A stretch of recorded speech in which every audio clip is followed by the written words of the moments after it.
Market में एक myth है कि इन मुर्गियों को नहीं खाना चाहिए क्योंकि इनको फास्ट ग्रो किया जाता है, इंजेक्शन लगाया जाता है, इसमें न्यूट्रिशन वैल्यू कम होती है। ये सच है या झूठ है?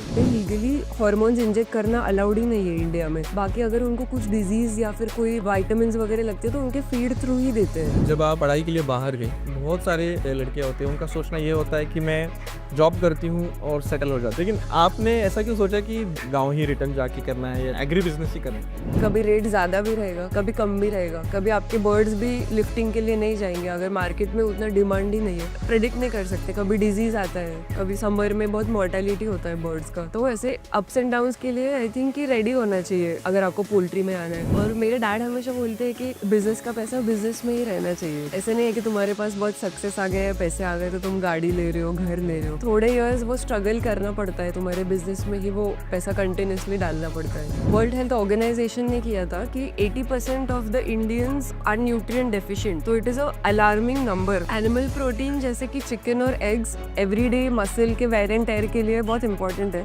हमारे देश में जो है महिलाएं खेतों में, फार्मिंग में या एग्री बिजनेस में बहुत सारा काम करती है, लेकिन कहीं ना कहीं उनके तरफ से ना डिसीजन मेकिंग नहीं हो पाता है। जो आपको कोई तो एक इंसान चाहिए लाइफ में जो पुश करता रहे, फिर चाहे वो आपके पेरेंट्स हो, का हस्बैंड या वाइफ हो, और खुद की भी एक जिद होनी चाहिए कि मुझे करना है ये। फर्स्ट शॉप जो था वो क्लोज करना पड़ा मुझे, क्योंकि वहाँ पे उन लोगों ने प्रोटेस्ट वगैरह किया कि चिकन शॉप नहीं चाहिए। मिस्टेक से सीखना भी चाहिए, नहीं तो फिर वो बार बार वो मिस्टेक्स दोहराना इज नॉट राइट बिजनेस में। वर्ड ऑफ माउथ ने बड़ा रोल प्ले किया है, पर हमने कुछ डिस्काउंट्स रखे स्टोर पे, तो अभी हम 1 किलो पे 4 अंडे फ्री दे रहे थे। अगर आपके एम्प्लॉयज को लगता है कि आप केयर कर रहे हो उनके बारे में, तो आपके कंपनी के साथ जुड़े रहेंगे। मतलब कोई शादी या गाड़ी लेने के लिए नहीं, पर अगर किसी को हेल्थ इश्यूज हुए तो हम थोड़ा उनको फाइनेंशियली सपोर्ट करते हैं। अगर मान लीजिए ये हमारा शो देश के कहीं भी कोने से कोई भी देख रहा है और उनके पास ऐसी कोई प्रोसेसिंग की कोई भी आइडिया है, उनको कैसे उतरना चाहिए इस बिजनेस में, इस एग्री बिजनेस में? जब मैं किसान बोलता हूँ, फार्मर बोलता हूँ, आपके दिमाग में क्या तस्वीर आती है? जरा सोचिए। वही आई होगी ना कि एक आदमी फावड़ा लेके खड़ा है, या खेत में काम कर रहा है, या ट्रैक्टर चला रहा है, या धूप की तरफ देख रहा है। तो 99% लोगों को वो तस्वीर पता नहीं होगी जो तस्वीर हम द इंडियन फार्मर शो में दिखाने वाले हैं। आज हम हैं नासिक, महाराष्ट्र में, और यहाँ पे ये देखिए मेरे पीछे बहुत सारी मुर्गियां हैं। तो आज हम एक बहुत ही स्पेशल गेस्ट से मिलने वाले हैं। उन्होंने जो है इंग्लैंड में पढ़ाई की है, उसके बाद वो नासिक में आई। उन्होंने खुद का एक ब्रांड खड़ा किया है जिसका नाम है प्रो चिकन, और ये एक एग्री बिजनेस है। तो प्रो चिकन का और एग्री बिजनेस का क्या कनेक्शन है ये भी देखने वाले हैं। और ऐसे बहुत सारे सवाल है दोस्तों जिसके आंसर आपको मिलने वाले हैं। और आज हमारे साथ जो बात डिटेल में करने वाले हैं उनका नाम है श्रुति आहिरे जी। तो दोस्तों आपका एक बार स्वागत करता हूँ हमारे इस नए शो में जिसका नाम है द इंडियन फार्मर शो।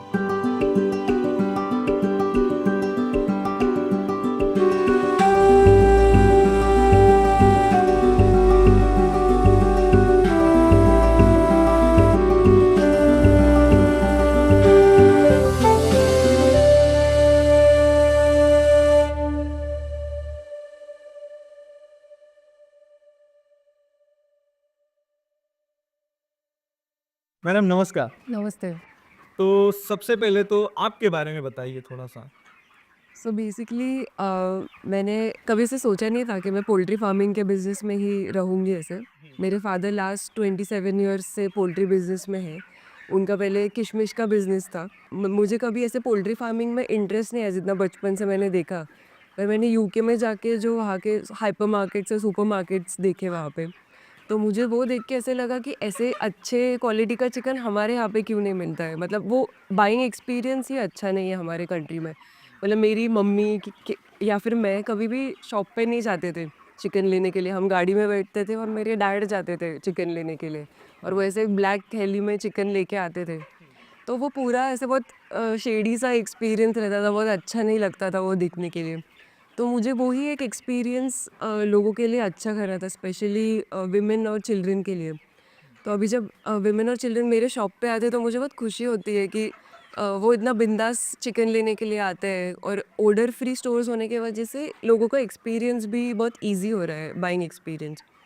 और मेरे ग्रैंडफादर, दोनों ग्रैंडफादर्स जो थे वो दोनों एग्रीकल्चर बिजनेस में ही थे। तो मैंने बचपन से देखा है कि it is a lot of hard work. मतलब फील्ड पे कंटिन्यूसली रहना, मैनुअल लेबर लगता है। और अभी के जो क्लाइमेटिक कंडीशंस भी है उसको देख के ऐसे लगता है कि it is getting very harder and harder every day. तो तुम्हें उसमें इनोवेशन लाने की ज़रूरत है, और क्या क्रॉप क्या टाइम पे लगाना चाहिए, ये सब बहुत चीज़ें देखनी पड़ती है। तो ऐसे टाइम पे हमारी कंपनी जो आनंद एग्रो है, ऑलमोस्ट 2500 फार्मर्स से जुड़ी हुई है कॉन्ट्रैक्ट ब्रॉयलर फार्मिंग के थ्रू। तो हम उनको विलेजेस में एम्प्लॉयमेंट दे रहे हैं, जो कि अभी आप देख रहे होंगे कि लोगों को सिटीज़ में जाना है, जॉब्स करने हैं, उन्हें फार्मिंग बहुत हार्ड लगता है, कि अनप्रिडिक्टेबल लगता है। तो ऐसे टाइम पे poultry farming is a very good option for them, I feel कि लोकली उनका जो भी लैंड है वहाँ पे वो पोल्ट्री फार्मिंग स्टार्ट कर सकते हैं। हमारे जैसे और भी कंपनीज़ है जिनके साथ वो लोकली एसोसिएट कर सकते हैं। बेसिकली हम पोल्ट्री फार्मिंग में उनको हमारा सुपरवाइज़र देंगे, हम फीड देते हैं, जो भी वैक्सीनेशंस या फिर हमारे वेटरनेरियन डॉक्टर्स होते हैं वो विज़िट करते हैं। उनका सिर्फ इलेक्ट्रिसिटी, वाटर और उनका लैंड रहेगा, और बाकी उन्हें सुपरविज़न करना होता है, जो भी फैसिलिटीज़ रहते हैं उसके लिए। तो आई थिंक कि एम्प्लॉयमेंट जनरेट करने के लिए बहुत एक अच्छा ऑप्शन है। मतलब आपके घर के विमेन देख सकते हैं, आपका यूथ देख सकता है, इवन ओल्ड पीपल देख सकते हैं। मतलब देयर इज़ नो बैरियर इसमें, ज़्यादा उनको उनका एफर्ट है, दिमाग नहीं यूज़ करना है, उनको सिर्फ हमारे जैसे कंपनीज पे रिलाई करना है इसमें। सही कहा आपने। एक चीज़ मुझे बताइएगा, जब आप पढ़ाई के लिए बाहर गईं, यस। ये कब गई थी लगभग आप? मैं ऑलमोस्ट अभी 4 इयर्स पहले गई थी यूके। ये बिज़नेस स्टार्ट करने से पहले? यस, हमारा पहले एक ट्रेडिशनल शॉप था गंगापुर रोड में। तो एक हमने ऐसे नॉर्मली कि हमें अच्छा प्राइस मिलेगा, हम बेसिकली हमारा पूरा बिजनेस होलसेलर्स से रिलेटेड है, बी टू बी बिजनेस था। तो हमें ऐसे लगता था कि बहुत बार अगर बर्ड फ्लू का कुछ न्यूज़ आ गया या कुछ क्राइसिस हुआ, तो हम हमारा पूरा रेट नीचे आ जाता था। तो ये रीज़न था कि हमने रिटेल शॉप्स चालू किए, कि हम डायरेक्टली कंज्यूमर तक पहुंच सकते हैं। एक वो भी रीज़न था। तो हमने तभी एक शॉप डाला, तो उसमें से कुछ ज़्यादा हमें रिस्पॉन्स नहीं मिला, like any other butcher shop. हम ज़्यादा चार्ज नहीं कर पा रहे थे कस्टमर को, हमें बोर्ड रेट में खेलना पड़ रहा था। तो यूके में जाके मुझे ऐसे लगा कि मे बी हम कुछ और प्रोसेसिंग में जा सकते हैं। वहाँ पे आपने क्या पढ़ाई की लगभग? मैंने मास्टर्स इन इंटरनेशनल बिजनेस किया। ओके। और मेरे वो पूरे जर्नी में मैंने एग्रीकल्चर रिलेटेड भी थोड़ा वहाँ पे स्टडी किया, केस स्टडीज़ रहते थे हमें। वहाँ पे लोकल यूके में कैसा फार्मिंग होता है, फिर पोल्ट्री फार्मिंग कैसा है। वहाँ पे बेसिकली बुचर शॉप्स है ही नहीं, अभी एग्जिस्ट ही नहीं करते। पूरा प्रोसेसिंग प्लांट से मीट आता है, उसका शेल्फ लाइफ होता है। जो मीट खराब हो जाता है वो लोग उसको डिस्कार्ड कर देते हैं। जब आप पढ़ाई के लिए बाहर गए, तो और बाहर जाने के बाद बहुत सारे फीमेल्स होते हैं या महिला होते हैं, लड़कियाँ होती हैं, उनका सोचना ये होता है कि मैं जॉब करती हूँ और सेटल हो जाती हूँ। ये ज़्यादातर रहता है। लेकिन आपने ऐसा क्यों सोचा कि बिज़नेस मुझे करना है, और एक ऐसा ब्रांड आपने खड़ा किया है जो 4-5 साल से अपने अच्छे तरीके से सेट किया है। तो आपके दिमाग में कैसे आया कि हमें गाँव ही रिटर्न जाके करना है, या जॉब नहीं करना है, बिज़नेस ही करना है, एग्री बिज़नेस ही करना है? सो मेरे जैसे मैंने बोला, मेरे दोनों ग्रैंडफादर्स एग्रीकल्चर में ही थे, और मेरे फादर लास्ट 27 ईयर्स से पोल्ट्री इंडस्ट्री में हैं। तो उनको देख देख के मुझे ऐसे थोड़ा पैशनेट होने लगे मैं पोल्ट्री को देख के। और यूके में जाके मुझे ऐसे लगा कि वहाँ का बाइंग एक्सपीरियंस जो है रिटेल स्टोर्स में, वो बहुत अच्छा है compare to what we have here. तो बेसिकली ऐसे कोई तो शेडी कॉर्नर में, कोई अंधेरे में कोई चिकन शॉप रहेगा, वो ब्लैक बैग में चिकन लेके जाएंगे। तो वो सब देख के ना मैं कभी चिकन शॉप में गई हूँ, ना मेरे फैमिली मेम्बर्स जाते थे। तो उससे मुझे ऐसे लगा कि बाइंग एक्सपीरियंस लोगों का अच्छा करना चाहिए। और एक थोड़ा जो रबरी चिकन जो मिलता है मार्केट में, उससे बहुत लोग चिकन से अलग मीट्स पे शिफ्ट हो रहे हैं। तो बेसिकली प्रो चिकन में हमने टेंडर चिकन कर सकते हैं चिलिंग के प्रोसेस से, तो वो ट्राई किया है। तो हम लोग गारंटी से बोल सकते हैं मार्केट में कि हमारा चिकन सबसे टेंडर है। अच्छा। और एक मेरा खुद का एक मेंटालिटी है कि विमेन शुड बी इंडिपेंडेंट। मतलब थोड़ा-सा तो भी कुछ कुछ तो खुद का चाहिए। मतलब आप बिज़नेस करो या जॉब करो या कोई सर्विस दो। आपका अभी कितने सारे होम कुक्स आ रहे हैं आफ्टर कोविड। तो कोई बिरयानी का कुछ पार्सल पॉइंट चालू कर रहा है, and there are platforms like Swiggy, Zomato, जिससे आप इज़िली डिलीवर कर सकते हो। तो आई थिंक कि इंटरनेट बहुत एक बून है अभी के ज़माने में, जो विमेन उसको अच्छे से यूटिलाइज़ कर सकते हैं। आप नया स्किल या कोई वर्कशॉप सीख सकते हो यूट्यूब से, या फिर कोई अगर कोई एंटरप्रेन्योर है तो आप उनके अंडर ही थोड़ा काम करके दूसरे फील्ड में कुछ चालू कर सकते हो। आपको ऐसे बहुत बार लगता है कि ऑलरेडी वो फील्ड में बहुत कंपटीशन है, यूटिलाइज्ड है। तो आप खुद का कुछ तो स्पेशलिटी या आपका कुछ क्रिएटिविटी उसमें लाओ, जिससे वो अलग होगा बाकी मार्केट के प्रोडक्ट से। मुझे ऐसे लगता है कि विमेन ने थोड़ा सा कुछ तो ट्राई करना चाहिए, कभी ना कभी सक्सेस हो जाता है। अच्छा, मतलब आपका कहना है कि आपने जो ये चिकन में जो प्रॉब्लम्स है वो नोटिस किए, बस। और यूके में आपने देखा कि बहुत ही साफ सुथरे तरीके से पैकेजिंग होता है, बढ़िया तरीके से ब्रांडिंग होता है, वैसे अपने इंडिया में नहीं है। तो आपने आने के बाद यहाँ पे सोचा कि वही एग्री बिजनेस हमें स्टार्ट करना है। यस। तो आप जब ये एग्री बिजनेस स्टार्ट करने लगे तो आपको घर से विरोध नहीं आया? क्योंकि जनरली क्या होता है, मैं आपको बताता हूँ, चाहे मेल हो फीमेल हो, एग्रीकल्चर में आना मतलब एक स्टीरियोटिपिकल इमेज हो चुकी है कि किसान को गरीब दिखाया जाता है, चाहे न्यूज़ हो चाहे जहाँ भी हो ऐसे दिखाया जाता है। तो आपको ऐसे विरोध नहीं हुआ कि एग्री बिजनेस मत करो या कोई नया बिजनेस खड़ा करो? ऐसा हुआ नहीं क्या आपके साथ फैमिली की तरफ से या कहीं से भी? एक्चुअली शुरू में मेरे पेरेंट्स भी थोड़ा ऐसे ये थे कि मेन पोल्ट्री में आना चाहिए, इंटीग्रेशन जो है हमारा सीबीएफ का, जो पूरा प्लेटफॉर्म क्रिएट किया हमने। और मुझे रिटेल हमेशा फैसिनेट करा था क्योंकि मेरा मार्केटिंग का बैकग्राउंड है। Okay. तो मुझे ऐसा लगा कि इसमें बहुत ग्रोथ कर सकते हैं। मतलब खुद हम लोग अभी पूरा बैकवर्ड इंटीग्रेशन में है, मतलब हमारा खुद का फार्म है, हैचरी है, फीड प्लांट है। तो मुझे ऐसे लगा कि हम यही प्रोडक्ट डायरेक्टली कंज्यूमर तक पहुंचा सकते हैं। तो मैंने शुरू में एक स्टोर को हमने वो चिल्ड चिकन के कंसेप्ट से हमने थोड़ा एक्सपर्ट से डैड के बिजनेस में जो है हम्म। कि चिल्ड चिकन क्या होता है, तो हमने उनके फार्म्स पे जाके देखा वो कैसे प्रोसेसिंग कर रहे हैं। तो उससे हमने थोड़ा थोड़ा एक्सपेरिमेंट करना चालू किया स्टोर पे। तो शुरू में हमारा 1 साल ऐसे था कि हम लोग लॉस मेकिंग थे। तो इवन मेरे फादर को ऐसे लगा कि ये पता नहीं है क्या बिजनेस कैसे वर्क करेगा।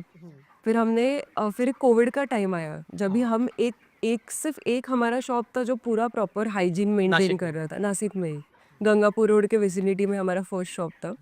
तो वहाँ पे हमारे फ्लाइज भी नहीं होते थे शॉप में वो, और लोगों को ना वो एक्सपीरियंस अच्छा लगने लग गया। तो इससे वर्ड ऑफ माउथ से हमारे पास और कस्टमर्स आने लग गए। एंड स्पेशली कोविड टाइम्स पे लोगों को समझा कि अच्छे क्लीन हाइजीनिक स्टोर्स का हमारा राइट है। हम्म। उसके बाद फिर आप अभी देख सकते हो कि नासिक में इतने वेल ऑर्गेनाइज शॉप्स आ गए, हमारा शॉप छोड़ के भी, और I am proud of it कि और ऐसे अच्छे शॉप्स आ रहे हैं। मतलब देखा था कि लोगों ने अपना भी सुधार किया वहाँ पे, और यस। अच्छे अच्छे आउटलेट्स उन्होंने भी ओपन किए हैं। ऐसे खुले में वहाँ पे कटिंग नहीं हो रहा है कि, या साफ सुथरे तरीके से हो रहा है जो भी हो रहा है।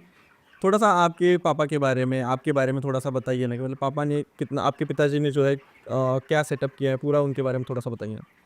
सो वो पहले किशमिश के बिजनेस में थे। तो जिस दिन मैं बॉर्न हुई उस दिन ही वो हैदराबाद में पोल्ट्री के एक एग्जीबिशन में गए।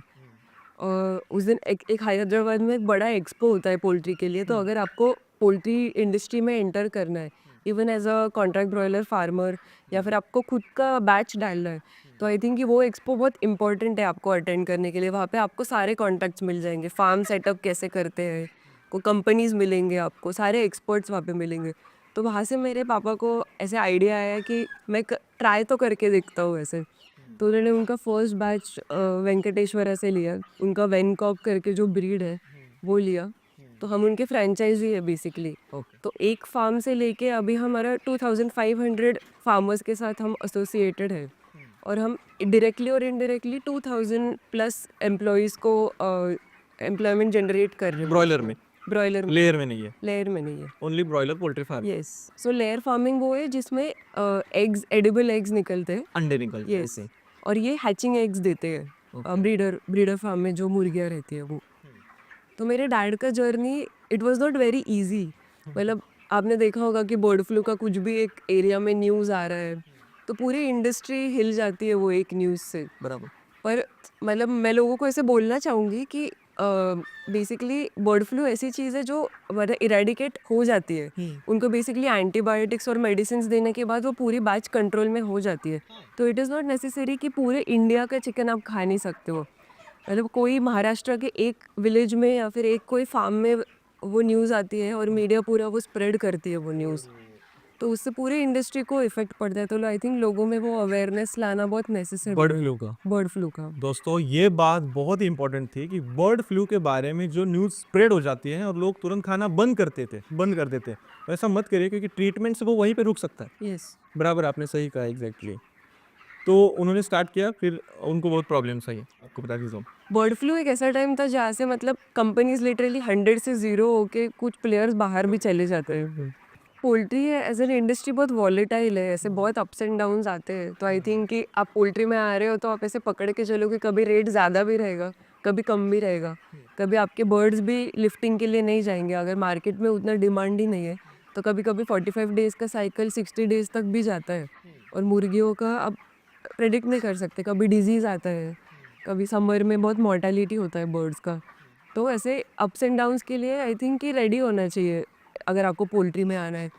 और वो पापा को एकदम फर्स्ट 5 इयर्स में ही वो सब एक्सपीरियंसेस आ गए। तो शुरू में हम फीड और हमारा जो भी रॉ मटेरियल लगता है, मतलब फीड जो मेन कंपोनेंट है, दूसरे कंपनी से लेते थे। फिर जैसे जैसे हमारी कंपनी बड़ी होती गई, ज़्यादा प्लेसमेंट करने लग गए, हम लैक्स में प्लेसमेंट करने लग गए, तो हमने खुद का फीड प्लांट डाला।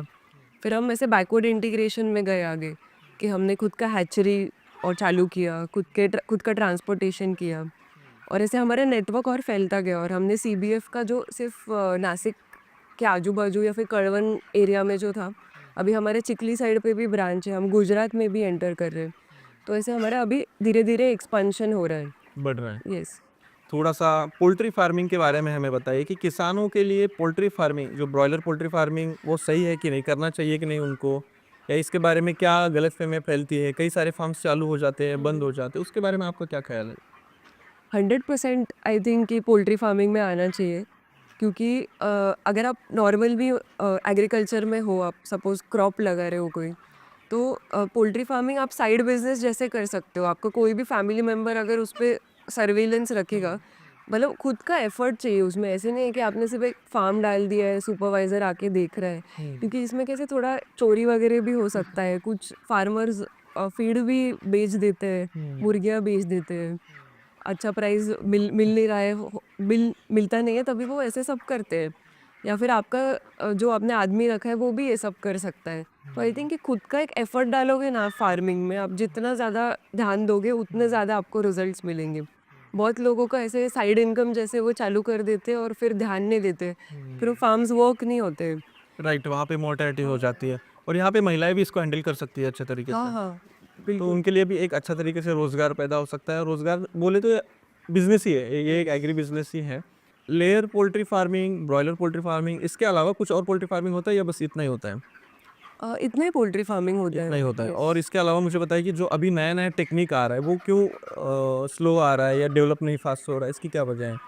जैसे कि ये ग्राउंड पे है तो इसमें बहुत सारे क्लाइमेटिक प्रॉब्लम्स आ रहे हैं, तो नए जो टेक्नोलॉजी आ रही है उसके बारे में आपका क्या ख्याल है? बेसिकली फार्मर्स को अच्छा ऑप्शन है बैटरी केजेस में या फिर ईसी फार्म्स में जाने के लिए, पर उसके लिए इन्वेस्टमेंट भी उतना ही लगता है। मतलब टेक्नोलॉजी आ गई है, पर वो अडेप्ट करने के लिए वैसा सोर्स ऑफ इनकम भी चाहिए। शुरू में आपको ऐसे ग्राउंड लेवल पे ही चालू करना पड़ता है फार्मिंग, मतलब पोल्ट्री फार्मिंग भी, और फिर धीरे धीरे करके जैसे आपको सक्सेस मिलेगा आप और इन्वेस्टमेंट करके न्यू टेक्नोलॉजी अडेप्ट कर सकते हो। ओके।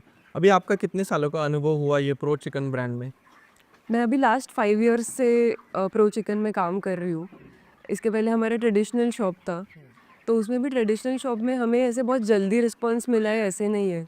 मतलब शुरू में हम सिर्फ रॉ चिकन सेल कर रहे थे, एकदम बेसिक जो बूचर शॉप का रहता है, सिर्फ हम अच्छा, ऐसे ही कर हाइजीन रहे थे। स्टैंडर्ड मेंटेन कर रहे थे वहाँ पे। फिर मैंने चिल्ड चिकन का चिलर जो होता है, मैंने वो बाय किया। उसमें फिर मैंने बेसिकली कोल्ड वाटर में चिकन्स को इन्फ्यूज़ करते हैं, पूरा ड्रेस्ड बर्ड जो होता है उसको 3 आवर्स इन्फ्यूज़ करते हैं कोल्ड वाटर में। उसके वजह से वो टेंडर हो जाता है और उसको टेंडर मीन्स? टेंडर मतलब सॉफ्ट हो जाता है। अच्छा, मुलायम हो जाता है। हाँ, वो दाँतों में अटकता नहीं है। जैसे आप बहुत फाइबरस चिकन खाते हो तो उसको आप धागे-धागे दिखते हैं वो चिकन के।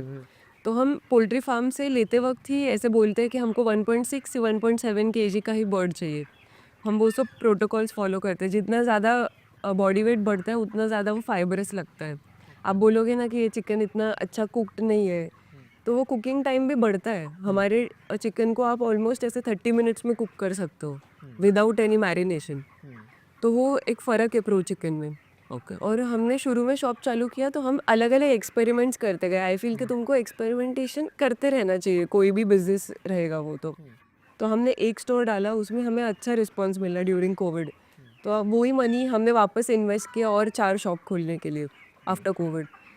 और मेरे डैड हमेशा बोलते हैं कि बिज़नेस का पैसा बिज़नेस में ही रहना चाहिए।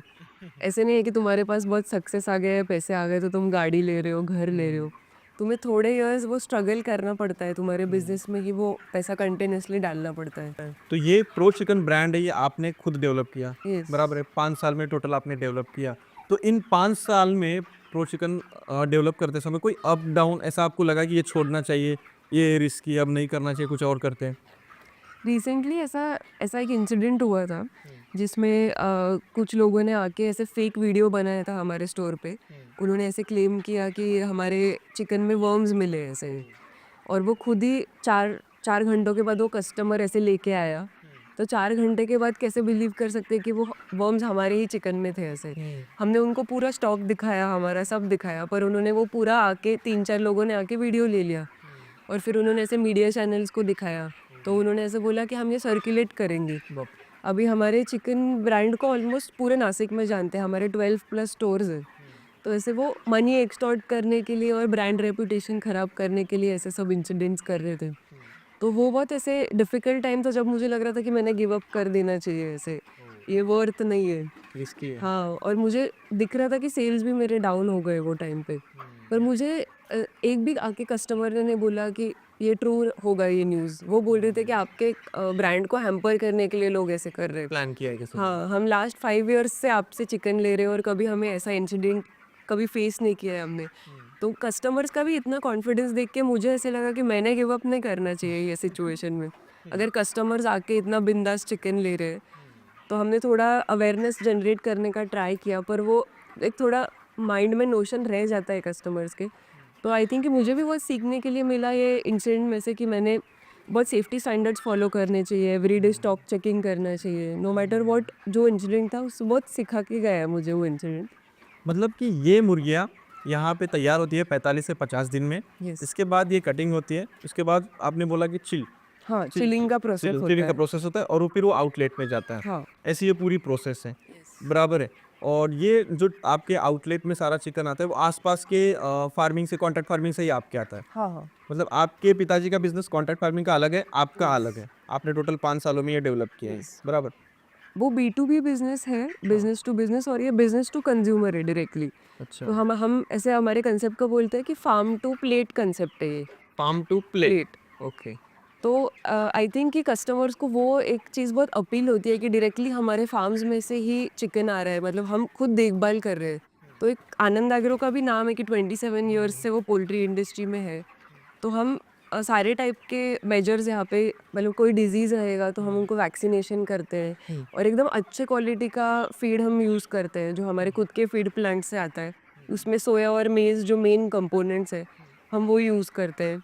तो हम वी मेक श्योर कि वो पूरी प्रोसेस में ड्यू डिलिजेंस रहेगा, हमारा पूरा वॉच रहता है, हमारे वेटरनेरियन डॉक्टर्स रहते हैं।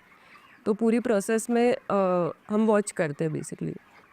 मार्केट में एक मिथ है कि मैंने बहुत बार सुना है कि इन मुर्गियों को नहीं खाना चाहिए क्योंकि इनको फास्ट ग्रो किया जाता है, इंजेक्शन लगाया जाता है, इसमें न्यूट्रिशन वैल्यू कम होती है। तो ये मिथ बस्टिंग आप बताइए करके हमें। मिथ बस्टिंग कीजिए यहाँ पे कि ये सच है या झूठ है?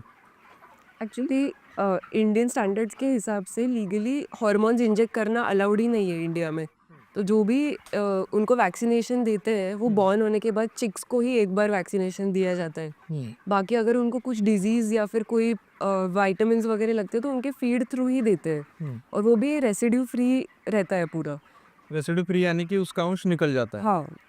मतलब उस जो भी हमने दवाई दी है उनको सही होने के लिए, यस। यानी कि हमें खाने के लिए कोई दिक्कत नहीं है। नहीं। बॉयलर पोल्ट्री फार्म में जो भी मुर्गियाँ कटिंग होके आती है मार्केट में, कोई प्रॉब्लम नहीं है। यस। और इसी रिलेटेड एक और सवाल है मेरा, न्यूट्रिशन के हिसाब से अगर देखा जाए तो इसके क्या क्या फ़ायदे हैं? क्योंकि बहुत सारे डॉक्टर कभी कभी बोलते हैं कि गर्मियों में मत खाइए चिकन क्योंकि इसमें ज़्यादा हीट रहती है, या फलाना ढिमकाना बहुत सारी चीज़ें होती है, उसके बारे में बताइए। बेसिकली अगर आपने न्यू अभी वो आर्टिकल देखा होगा, वर्ल्ड हेल्थ ऑर्गेनाइजेशन ने किया था कि 80% of the Indians are nutrient deficient. तो it is a alarming number, मतलब 80% क्राउड न्यूट्रिएंट डेफिशिएंट है हमारे कंट्री में। और ये सब ये फास्टिंग और वेजिटेरियनिज्म जो आ रहा है ना, उसके वजह से है। लोगों को पता ही नहीं है कि उनके प्लेट में उन्होंने क्या खाना चाहिए। Everyday some amount of protein तो भी आपके प्लेट में होना चाहिए, मतलब आपका वेजिटेबल्स है, दाल है, तो कुछ form of protein, chicken, fish, mutton, carbohydrate, सब आपको बैलेंस में लगता है। एक बैलेंस डाइट बोलते हैं उसको।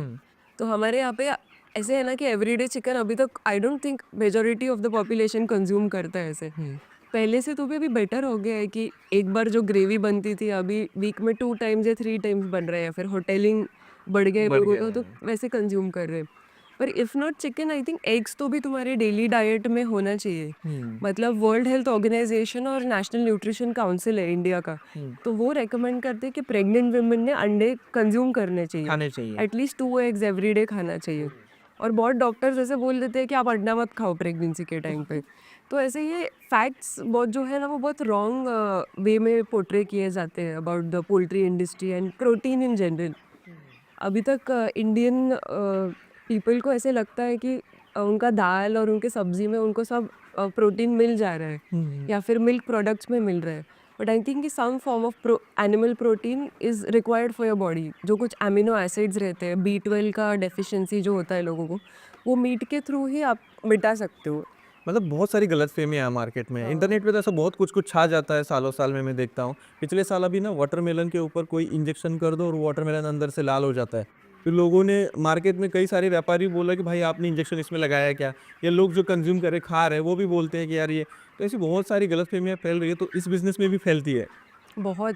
Poultry industry is the most vulnerable I feel, ऐसे ये फॉल्स इन्फॉर्मेशन में तो। हुँ, अभी बीच में चाइना का कोई तो वीडियो था हुँ। कि वो प्लास्टिक के एग्स बना रहे हैं ऐसे। तो अच्छा। लोग एक्चुअली हमें शॉप पे आके पूछते थे कि एक्चुअली फेक अंडा निकलता है क्या?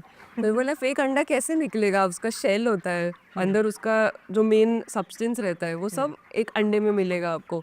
और प्लास्टिक का अंडा बनाने के लिए गए तो और ज़्यादा कॉस्ट लगेगा पॉसिबल ही नॉर्मल नहीं है। अंडे से। और इंटरनेट पे भी ऐसे कुछ ना कुछ आते रहता है कि समर्स में चिकन नहीं खाना चाहिए, आपका बॉडी हीट बढ़ता है। ये सब पूरा कंप्लीटली मिथ है। झूठ अगर है। आप हाइड्रेट करोगे, आप प्रॉपर फाइबर लोगे, तो आपका बॉडी टेम्परेचर ऑटोमेटिकली नॉर्मल रहता है। आपके बॉडी को 365 डेज प्रोटीन की ज़रूरत है। ओके। जैसे for muscle wear and tear, hmm. मतलब muscle is very important to our body and I think कि सिर्फ प्रोटीन ही आपको अच्छे फॉर्म में वो दे सकता है। बहुत सही आपने बताया, ये चीज़ मुझे भी पता चली, क्योंकि बहुत सारे लोग मुझे मिलते हैं ना, तब उनको भी मैं बताऊँगा भाई खाओ बिंदास, कोई प्रॉब्लम नहीं, लेकिन आपकी कैपेसिटी के, आपके बॉडी के अनुसार। हाँ। तो दोस्तों अभी हमने श्रुति जी के बारे में समझा कि उन्होंने शुरुआत कैसे की, पढ़ाई करने के बाद इस एग्री बिज़नेस में उन्होंने एंट्री कैसे की, हमने न्यूट्रिशन के बारे में समझा, कुछ सारे मिथ्स के बारे में समझा। लेकिन अब समझते हैं कि यहाँ से आगे इनका बिज़नेस जो प्रो चिकन है और वो कैसे अभी रन कर रहा है, इसके बारे में सीधा हम इनके ऑफ़िस में चलते हैं।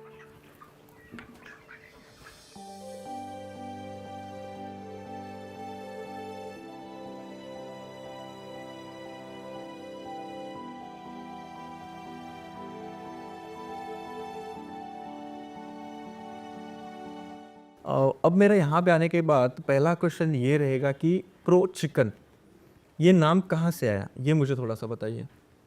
बेसिकली हम हमारे ब्रांड को प्रीमियम ब्रांड बोलते हैं। तो प्रो मतलब थोड़ा सुपीरियर या फिर बेस्ट, उससे एसोसिएट होता है वो वर्ड।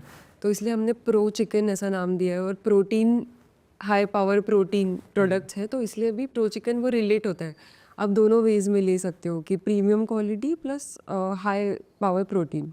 तो ये नाम आप ही ने दिया है? हाँ। बढ़िया है, काफ़ी अच्छा नाम है प्रो चिकन, और देखने में भी काफ़ी शानदार लगता है। कल जब मैं यहाँ पे आया था और आपके जब आउटलेट है वहाँ पे देखने गया था, काफ़ी इंटरेस्टिंग से आपने आउटलेट सारे बनाए हुए हैं।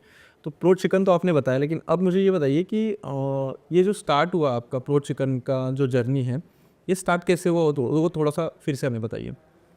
सो बेसिकली हमने 5 साल पहले एक ट्रेडिशनल बुचर शॉप जैसा ही शॉप डाला था, आनंद एग्रो चिकन शॉप नाम था हमारा। और हमने वो गंगापुर रोड के विसिनिटी में रेंटल मॉडल से ही चालू किया था वो शॉप। तो जब भी हमने वो ट्रेडिशनल शॉप भी डाला तो हमें ऐसे इश्यूज थोड़े शुरू में फेस हुए कि लोग बोल रहे थे कि रेसिडेंशियल बिल्डिंग थी और नीचे कमर्शियल शॉप्स थे, कि हमारे बिल्डिंग में कैसे चिकन शॉप आ रहा है। मतलब अभी कुछ वेजिटेरियंस रहते हैं, कुछ लोग रिलीजियस सेंटिमेंट्स रहते हैं थोड़े। तो ऐसे थोड़ा सा ये हुआ था, ऑब्जेक्शन हुआ था तभी। पर हमारा फिर भी शॉप सेटअप हो गया। फिर हमें इतना कुछ खास रिस्पॉन्स नहीं मिल रहा था उसमें, क्योंकि कभी भी कस्टमर्स को अट्रैक्ट करने के लिए मार्केटिंग बहुत नेसेसरी होता है। सिर्फ बिजनेस डाल दिया और वो चलेगा, ऐसा नेसेसरी नहीं है। तो तभी मुझे रियलाइज़ हो कि थोड़ा मार्केटिंग करना चाहिए, तो हम लीफलेट्स वगैरह करने लग गए। थोड़ा फ्रेंड्स फैमिली में व्हाट्सएप फॉरवर्ड्स मैसेजेस वैसे एडवर्टाइजिंग करने लग गए। फिर उसके बाद मैं अपने मास्टर्स के लिए चली गई। तो तब तक हमने चिल चिकन का कॉन्सेप्ट ऐसे कभी सुना नहीं था। फिर गोदरेज में पापा के एक फ्रेंड है जो वेटरनेरियन डॉक्टर है, तो उनसे हमने बात किया कि चिल चिकन का प्रोसेस कैसा होता है एग्जैक्टली। तो बेसिकली कभी भी चिकन का को हम सल्ला मारते हैं, मतलब जब भी हम कट करते हैं हलाल मेथड से या कोई और मेथड से, तो उसका ब्लड पूरा उसके बॉडी में से चला जाना चाहिए। ओके। फिर ही वो बैक्टीरिया फ्री हो सकता है। अगर उसमें ब्लड रह गया तो it is going to catch bacteria. तो राइगर मॉर्टिस करके कंसेप्ट होता है जिसमें बॉडी अकड़ती है, तो बेसिकली वो चिकन कड़क हो जाएगा। अच्छा। तो उसके होने के पहले ही हम उसको एक चिलर में डाल देते हैं। ओके। तो इसके वो प्रोसेस की वजह से वो बैक्टीरिया फ्री चिकन होता है। बेसिकली हम ये एक चिलर में ऑलमोस्ट 150 बर्ड्स रोटेट करते हैं, और उसका टेम्परेचर 1 to 4 डिग्रीज में होता है। वो आइस्ड वाटर यूज़ कर सकते हैं या कोल्ड चिल्ड वाटर यूज़ कर सकते हैं उसके लिए। ओके। और उसमें 3 आवर्स के लिए वो कंटिन्यूसली रोटेट होता है। अच्छा। तो उसके वो प्रोसेस की वजह से वो बैक्टीरिया फ्री हो जाता है और उसका शेल्फ लाइफ 3 डेज से बढ़ जाता है। तो अगर आप नॉर्मल चिकन और उसको कंपेयर करोगे तो वो वाला चिकन जल्दी बैक्टीरिया कैच करेगा। तुरंत खराब हो जाता है। आप घर पे भी लेके जाओगे, थोड़ा टाइम अपने काउंटर पे रखोगे जी। तो 3-4 घंटे में इजीली वो उसने बैक्टीरिया कैच कर लिया है। वही अगर आप वो चिकन लेके फ्रिज में रखोगे तो वो चिकन वैसा का वैसा रहेगा। 3 दिन तक चलेगा चिल वाला आप बोल रहे हैं। 3 दिन तक। और ये फ्रोजन और चिल, इसमें दोनों में क्या फ़र्क है? Frozen is basically minus degree, मतलब वो 18 या -17 के टेम्परेचर पे स्टोर होता है। और चिल चिकन 1 to 4 डिग्रीज में होता है। तो चिल चिकन 3 दिन तक चलता है आपने बोला, जो कि आपके आउटलेट्स में जाता है। और ये फ्रोजन कितना दिन तक चलता है? फ्रोज़न का शेल्फ लाइफ तो अप टू अ ईयर है। सिर्फ उसका कभी टेम्परेचर फ्लक्चुएट नहीं होना चाहिए। मतलब अगर आप स्टोर कर रहे हो और बहुत लाइट जा रहा है आपके पास 1-1, 2-2 घंटा, तो वो स्टॉक खराब होगा। ओके। तो फ्रोज़न कम्प्लीटली डिफरेंट कैटेगरी है। उसमें पूरा वैक्यूम पैक करके वगैरह आप स्टोर कर सकते हो कोई एयर टाइट कंटेनर में, ताकि वो कंटामिनेशन ना हो। मतलब अगर आप फिश भी स्टोर कर रहे हो, चिकन भी कर रहे हो, आप मिल्क प्रोडक्ट भी कुछ रिखंड रखा है आपने फ्रीज़र में, तो कंटामिनेशन के चांसेस बहुत रहते हैं। तो इसलिए सेपरेटली शेल्व्स में स्टोर करना चाहिए वो। जब आपने पहला आउटलेट स्टार्ट किया था तो उसके बाद 12 आउटलेट अभी तक बनाने तक आपको कोई दिक्कतें आए, कोई चैलेंजेस आए क्या? एक मेजर प्रॉब्लम क्या होता है कि चिकन को लेके ऐसे थोड़ा लोगों के सिर में थोड़ा नोशन रहता है कि हमारे आजू बाजू चिकन शॉप नहीं चाहिए हमें। वो ब्लड, वो स्मेल, वो ऐसे एसोसिएट हो गया हमारे दिमाग में इतने सालों से कि वो ख़राब चीज़ है। मैं खाते सब है पर उनको उनके विसिनिटी में नहीं चाहिए वो सब। तो हम कभी भी, अभी मेरे सारे स्टोर्स रेंटल है सिवाय एक गोविंद नगर के आउटलेट के। बाकी तो हमें शॉप ढूंढने में ही बहुत तकलीफ होती है। अगर मुझे कोई एरिया में सपोज डालना है तो मुझे बहुत सर्वे करके और फिर बहुत प्रॉपर अग्रीमेंट्स करके शॉप डालना पड़ता है, वरना मेरी इन्वेस्टमेंट वेस्ट जाती है। बराबर। वैसे मेरा एक शॉप इधर गंगापुर रोड एरिया में मैंने डाल के वो फर्स्ट शॉप जो था वो क्लोज करना पड़ा मुझे, क्योंकि वहाँ पे उन लोगों ने प्रोटेस्ट वगैरह किया कि चिकन शॉप नहीं चाहिए। अरे बाप। कोविड के टाइम पे बहुत भीड़ होती थी वहाँ पे, तो ऐसे लोगों को लगता था कि थोड़ा कंटामिनेशन हो जाएगा वगैरह कोविड की वजह से। तो इस टाइम पे आपका क्या अप्स एंड डाउन रहा? आपके इमोशन क्या रहे कि इसको अब बंद कर देना चाहिए? क्या ऐसा प्रॉब्लम आ रहा है, लोग प्रोटेस्ट तक कर रहे हैं? तो ऐसे टाइम पे थोड़ा सा नेगोशिएट करके देखना चाहिए। वो सोसाइटी के मीटिंग्स में जाके थोड़ा बात करना चाहिए। एज अ वुमेन एक थोड़ा सा वो एडेड एडवांटेज है कि एक थोड़ा विमेन थोड़ा सॉफ्ट स्पोकन होती है, तो ऐसे लोग समझ के लेते हैं। ऐसे कुछ भी अलग अग्रेसिव वे में बात नहीं करते। मतलब ऐसे भी एक्सपीरियंसेस आए हैं, ऐसे नहीं होता है कि हर कोई समझ के लेता है। पर आई थिंक कि थोड़ा नेगोशिएशन करके वगैरह कभी कभार सिचुएशंस डिफ्यूज़ भी हो गई है। पर कभी कभार सामने वाला नहीं मानता है तो फिर ऐसे टाइम पे हमको शॉप वहाँ पे ऊपर क्लोज करना पड़ता है या फिर हम नहीं कर सकते वहाँ पे काम। जब आपने ये आउटलेट अभी 12 चल रहे हैं, ठीक है, तो मुझे थोड़ा सा प्रोसेस बताइए यार। इस आउटलेट में कहाँ से मटेरियल आता है, कहाँ पे उसका पैकेजिंग होता है, या वहीं पे कट होता है वहीं पे पैकेजिंग होता है? ये थोड़ा सा इसके बारे में बताइए ना। प्रो चिकन एक फार्म टू प्लेट कंसेप्ट है। जैसे आपने देखा इसके पहले कि हम हमारे फार्म से ही पूरा चिकन्स प्रोक्योर करते हैं। बराबर। और एक स्टैंडर्ड उनको एसओपी है कि 1.6 to 1.8 केजी का ही बर्ड होना चाहिए, बराबर। तो ही वो आगे प्रोसेसिंग में मतलब उसका वो क्वालिटी आता है, टेंडरनेस आता है।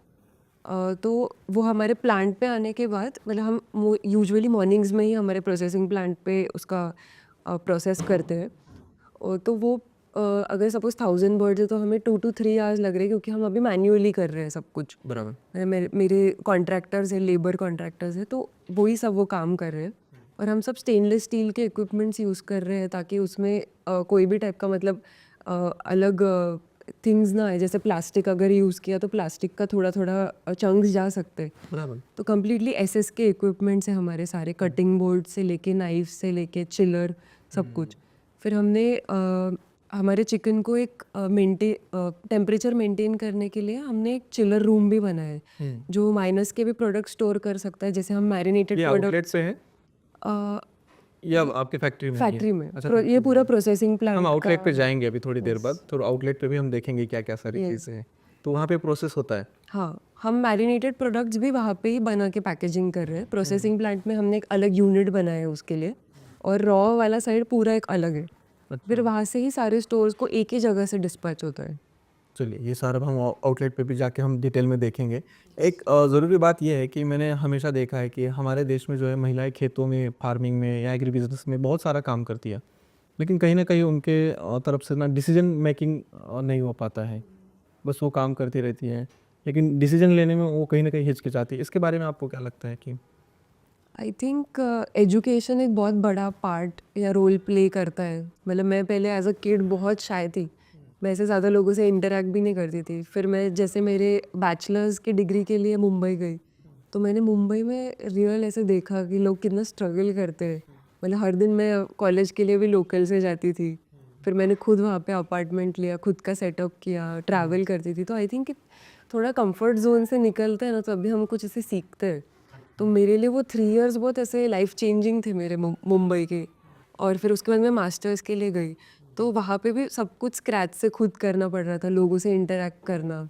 कोई तुम्हें आके स्पून फीड नहीं करने वाला है, सब कुछ खुद फिगर आउट करना है वहाँ पे। राइट। इवन एजुकेशन खुद का रहना वगैरह।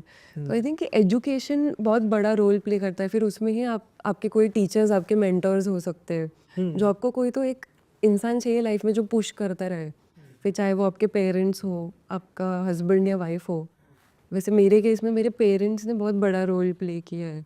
उन्होंने मुझे कंटिन्यूसली पुश किया है कि अगर सपोज़ मेरा सेल्स भी अभी थोड़ा सैचुरेट हो रहा है, तो वो मुझे आइडियाज़ देते हैं कि ये करना चाहिए, वो करना चाहिए। ऐसे मार्केटिंग पे हम ऐसे डिस्कस करते हैं कि और क्या नया इनोवेशन ला सकते हैं। वही प्रोडक्ट्स है तो और क्या नया कर सकते हैं ये सेगमेंट में। मतलब आपका कहना है कि एक तो एजुकेशन होना चाहिए, दूसरा फैमिली का सपोर्ट होना चाहिए, तब जाके हम आगे कुछ कर सकते हैं। मतलब थोड़ा एक्सपोजर मिलना चाहिए। जैसे अभी मैं एवरी ईयर कोई तो डिफरेंट सिटी में जाके उनका सॉफ्टवेयर देखती हूँ, या फिर वो क्या इक्विपमेंट्स यूज़ कर रहे हैं। कोई भी चिकन शॉप्स, मतलब नासिक का अभी हमारा ये बहुत बेसिक मॉडल लगता है मुझे अभी तक। अच्छा। आई थिंक और इसमें कर सकते हैं, जैसे बैंगलोर वगैरह जो साउथ के सिटीज़ हैं, वो लोगों के यहाँ पे एवरीडे मीट कंजम्पशन है।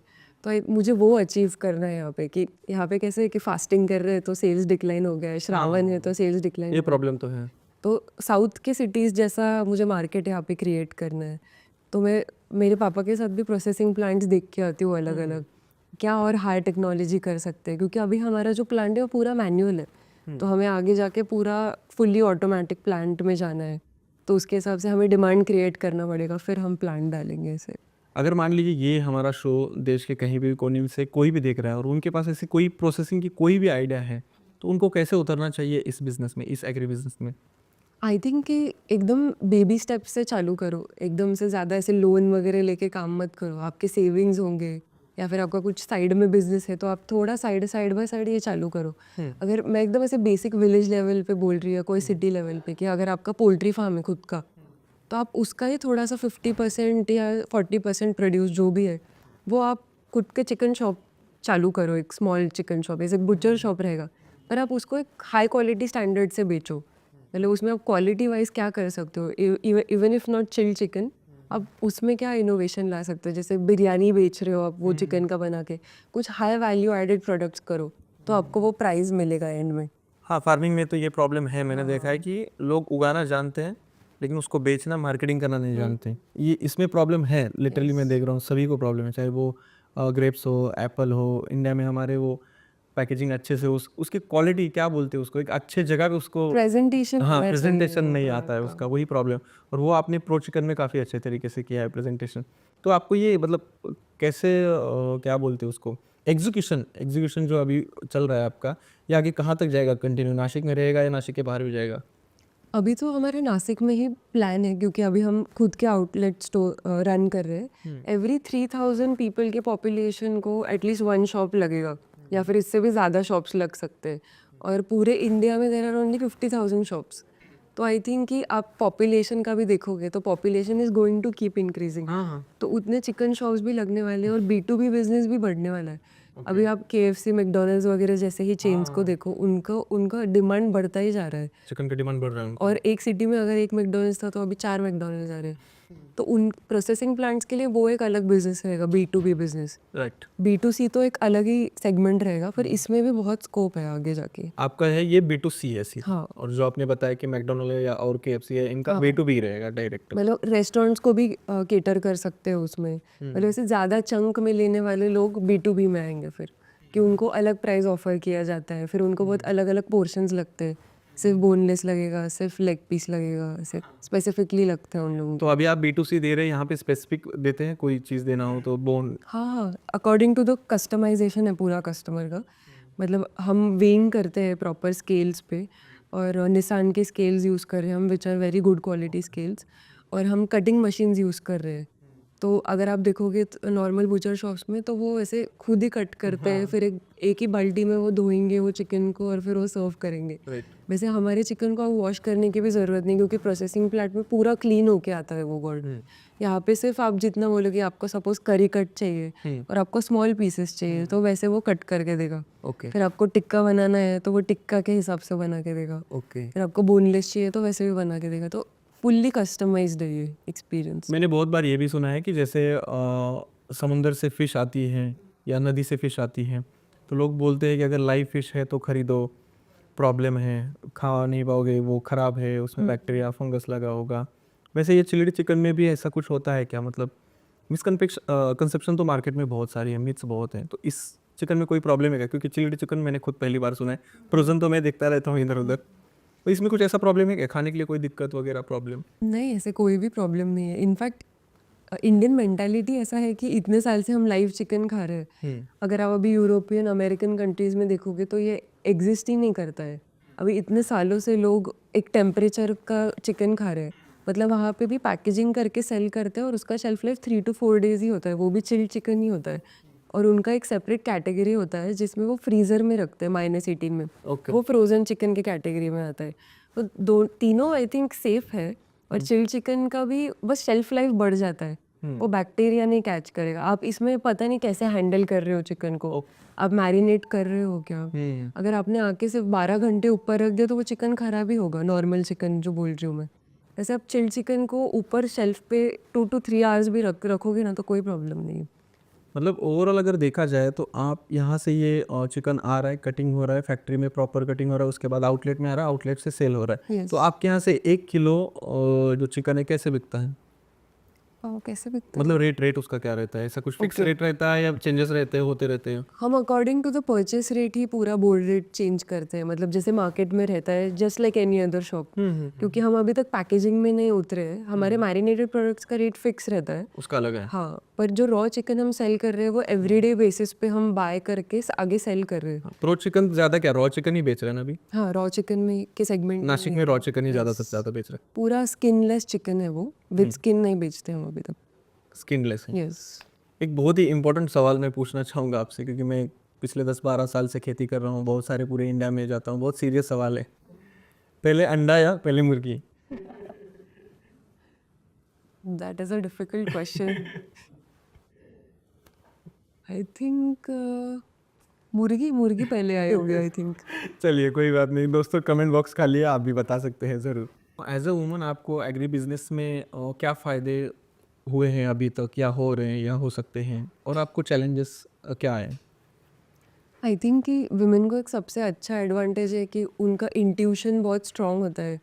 एंड आई थिंक वो डिसीजन मेकिंग में बहुत हेल्प करता है। कितनी बार ऐसे समझ जाता है कि क्या डिसीजन लेना चाहिए। I think it comes naturally to women. और बहुत ऐसे बजट में काम कर सकते हैं, बहुत ज़्यादा फोकस्ड रहते हैं। आई एम नॉट सेइंग कि मेन को कंपेयर करके, but women in general are very organised and वो मल्टीटास्क कर सकते हैं। एक टाइम पे 3-4 काम इजीली कर सकते हो। तो आई थिंक कि उनको घर का भी उतना संभालना पड़ता है, उनके बच्चों को भी संभालना पड़ता है, और कितनी औरतें काम भी करती हैं। तो आई थिंक कि that is a very commendable thing. और it has its challenges obviously. मतलब जैसे फिजिकली अगर आप कंपेयर करोगे तो women are a bit weaker than man. तो वो कभी ना कभी फार्मिंग वगैरह की चीज़ों में भी मतलब प्रॉपर अगर आप एग्रीकल्चर में ही हो जहाँ पे मैनुअल लेबर लग रहा है, तो विमेन इतना नहीं उनका 100% दे सकते हैं due to their physical abilities. तो ऐसे कुछ कुछ चीज़ें हैं, but I think overall women को बहुत ऐसे डिफरेंटली बनाया, और आई थिंक उसको चर्न करना चाहिए विमेन ने।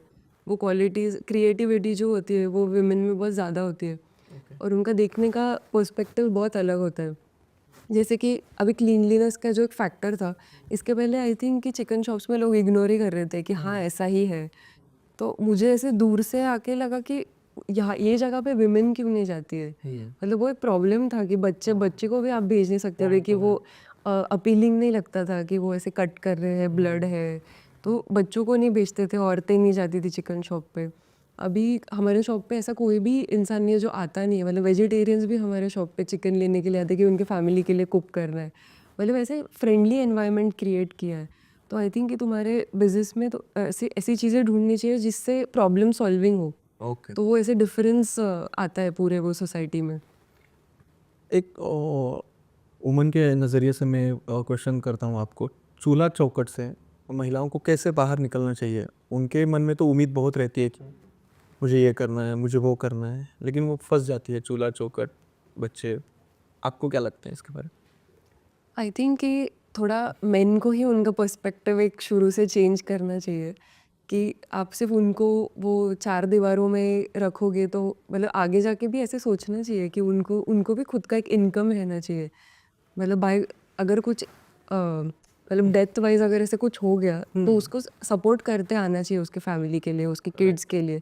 तो इसके लिए ऐसे स्मॉल स्मॉल थिंग्स से चालू कर सकते हैं, जैसे घर पे कुछ आप बिरयानी बना रहे हो, उसका पार्सल बेच रहे हो, या फिर आप कुछ तो शॉपिंग का बिजनेस चालू कोविड किया में है। जैसे केक वगैरह भी बेचते थे। इंस्टाग्राम पेजेस अभी इतने आ गए जिसपे साड़ी का कुछ पेज बना के लोग प्रमोट कर रहे हैं, ज्वेलरी का बिजनेस कर रहे हैं, राइट। या फिर चिकन शॉप भी एक एग्जाम्पल हो सकता है आपने कि तो आप खुद का चिकन शॉप डाल सकते हो। मतलब शुरू में आपको थोड़ा हेल्प लगेगी आपके फैमिली मेम्बर्स की, कुछ कुछ चीज़ें ऐसी है कि जो विमेन ने डील कर सकती है, तभी आपको आपके घर के मेन या फिर आपका कोई स्टाफ होगा तो उसको आगे करना पड़ेगा कुछ कुछ चीज़ों में। पर आई थिंक कि आपको एक सपोर्ट सिस्टम चाहिए पुश करने के लिए, और खुद की भी एक ज़िद होनी चाहिए कि मुझे करना है ये। बहुत ही अच्छा आपने चीज़ बताया कि मेन को भी सपोर्ट करना चाहिए, हाँ, ऑफ तब जाके कुछ कोर्स। हो सकता है। और वो चीज़ है क्योंकि मेन जो है थोड़ा सपोर्ट में कहीं ना कहीं पीछे रह जाते हैं। वो बोलते हैं तुम्हें क्या ज़रूरत है, हूँ ना, मैं कमा रहा हूँ तो हूँ ना। अभी आगे की जनरेशन ऑफ गर्ल्स है ना, वो अभी पढ़ रही है। पहले कैसे गाँव वगैरह में भी एजुकेशन को इतना प्रायोरिटी नहीं देते थे। अभी सबके इतने एस्पिरेशंस है कि मुझे डॉक्टर बनना है, मुझे आर्किटेक्ट बनना है, मुझे खुद का बिजनेस स्टार्ट खुद को करना है। सिक्योर करना है। हाँ, तो आई थिंक कि थोड़ा मेंटालिटी चेंज हो रही है। पर जो अभी एग्जिस्टिंग विमेन है ना, उनको भी पुश करने की ज़रूरत है। मतलब वो गर्ल्स तो अभी आगे जाके बाहर उनको एक्सपोजर मिलेगा तो फॉर श्योर वो अच्छे कोई प्रोफेशंस में लगेंगे। पर ये जो विमेन है उनको भी पुश करना चाहिए मेन ने। और ऐसे नेसेसरी नहीं है कि आपको इंटरनेशनल लेवल या डोमेस्टिक लेवल पे जाना है, आप लोकली चालू करो। 100%। कभी भी वो सक्सेस होने को टाइम ही लगेगा। और अभी अभी की जनरेशन में क्या है कि पेशेंस एकदम ज़ीरो है। हर एक चीज़ की रिजल्ट एकदम क्विक चाहिए, मतलब स्टॉक मार्केट में पैसे डालेंगे एकदम इंस्टेंट आना चाहिए, ऐसे थोड़ा मेंटालिटी हो गया। तो आई थिंक कि एक स्क्रैच से थोड़ा थोड़ा धीरे धीरे चालू करना चाहिए लोकली। हाँ, मैंने बहुत सारी जगह देखा, बाम्बू का छोटा सा पतीला बनाते हैं, उसको बेचते हैं, या और सारी छोटी छोटी चीज़ें, मिट्टी की चीज़ें बनाते हैं, वो बना के बेचते हैं। बेस्ट चीज़ें तो बहुत सारी है और जो कर भी सकते हैं वो लोकली, लेकिन वो करते नहीं, पता नहीं क्यों। इस हम जो हमारा जो अभी ये शो चल रहा है, द इंडियन फार्मर शो, इसके ज़रिए हम यही चाहते हैं कि इसीलिए हम आपका इंटरव्यू ले रहे हैं, क्योंकि लोगों को पता चले कि आपने एक प्रो चिकन का ब्रांड आपने खुद खड़ा किया है, खुद रिसर्च किया है, खुद जा रही है आउटलेट्स में, कितना स्टॉक है कितना नहीं। अभी मैंने देखा कि आप कॉल करके पूछ भी रही है कि स्टॉक गया कि नहीं, वहाँ पे बैकअप प्लान करना है। तो ऐसे महिलाएं जो है बहुत ही अच्छा काम कर सकती है, वो करना भी चाहिए। तो हमारा द इंडियन फार्मर शो का यही मतलब ध्येय है, विज़न है कि लोगों को हम इंस्पायर करें, मोटिवेट करें, वो करने की कोशिश कर रहे हैं। आपने जो है बाहर के देश में पढ़ाई की, पढ़ाई करने के बाद जब आप ये बिज़नेस स्टार्ट किया, तो उस पढ़ाई का आपको इस बिज़नेस में क्या फ़ायदा हुआ?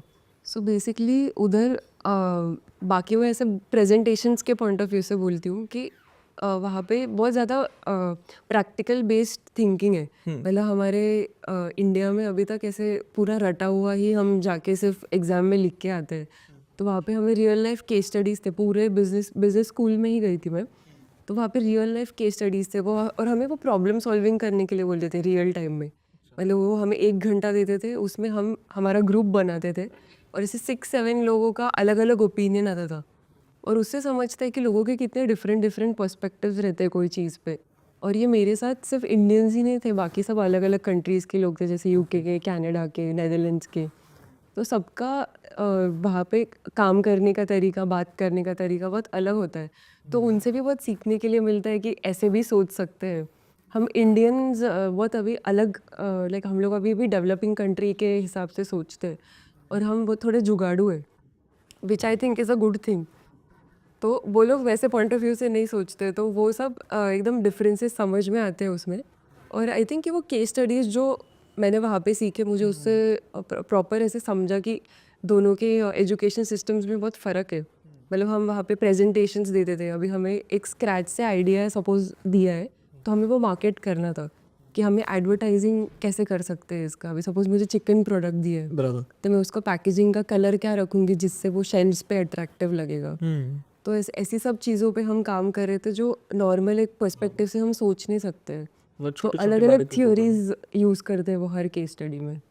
बढ़िया। मतलब सप्लाई चेन मैनेजमेंट होगा, फिर लेबर कैसे हायर करना है वगैरह, ऐसे हर एक डिफरेंट क्लास में you learn something different. Great.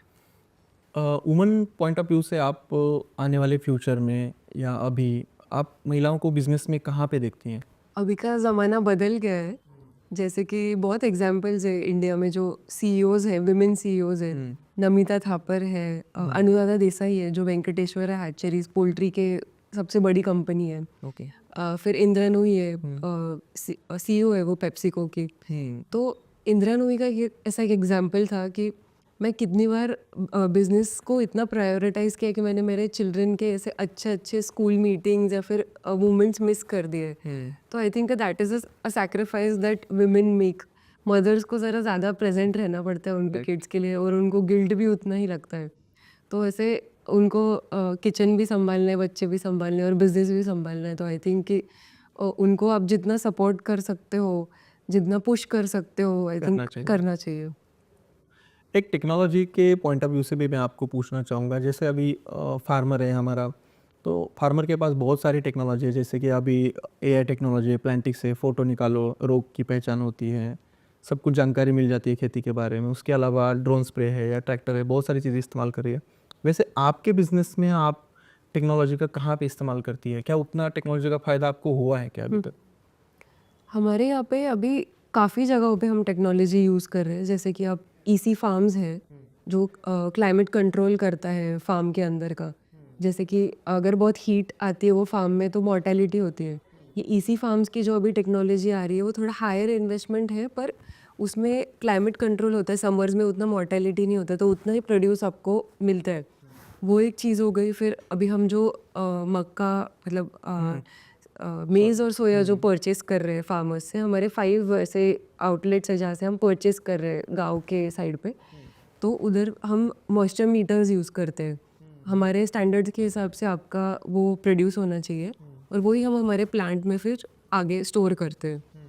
तो उसके लिए भी प्लांट में तो बहुत सारी टेक्नोलॉजी है जो हम पूरा फीड बनाने के लिए बहुत हेवी यूज़ कर रहे टेक्नोलॉजी हैं। मैंने देखी है। सोया प्लांट के लिए कर रहे हैं, उससे हम ऑयल बना रहे हैं साइड में, जो आगे जाके फीड में ही यूज़ होता है। फिर हैचरी में सेटर्स होते हैं, हैचर एंड सेटर होता है जिसमें हम अंडा रखते हैं और उसमें से मुर्गी निकलती है। तो उसका भी एक बड़ा साइकिल होता है। तो आई थिंक कि टेक्नोलॉजी वाइज पोल्ट्री ऐसे काफ़ी बदल रहा है, ओके। एंड टेक्नोलॉजी का फ़ायदा भी हो रहा है उसमें। रो चिकन में कुछ स्पेसिफिक आपको हुआ फ़ायदा अभी लेटेस्ट में?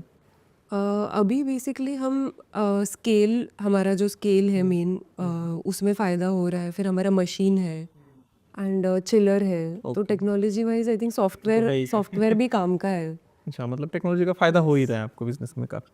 आप इतने सालों से बिज़नेस कर रही हैं, आप क्लाइंट के साथ बात करती हैं, कस्टमर के साथ बात होती है, आपकी टीम के साथ बातचीत होती रहती है। तो एक महिला होने के नाते आपका वहाँ पे कितना प्रभाव पड़ता है उस कम्युनिकेशन में या इंटरेक्शन में?